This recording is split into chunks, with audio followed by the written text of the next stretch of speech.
ফেরেশতা আসলেন, মুনকার নাকির ফেরেশতা এসে প্রশ্ন করলো, মার রব্বুকা।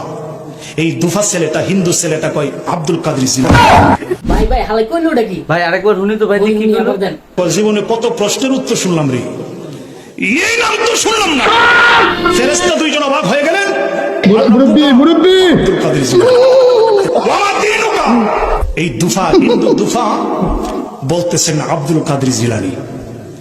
প্রশ্ন একটা করলাম, বলতেছে আব্দুল কাদের জিলানী।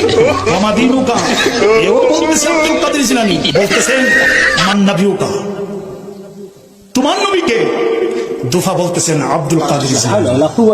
যেই মাত্র তিনটা প্রশ্ন করলেন, তিনটা প্রশ্নের মধ্যে তিনটা প্রশ্নের জবাবে দুফা লোকটা, এই দুফা হিন্দু, এই দুফা হুজুর আব্দুল কাদের জিলানীর কাপড় দোলাই করতেন।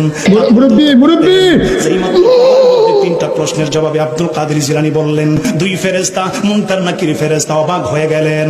মুনকার নাকির ফেরেশতা বললেন, এই প্রশ্নের জবাব তো কোনোদিন শুনলাম না। যেই মাত্র এই প্রশ্নের জবাব তিনটা শুনলেন, মুনকার নাকির ফেরেশতা ডাক দিলেন আল্লাহকে, মাবুদ আমরা মুনকার নাকির ফেরেশতা আসলাম,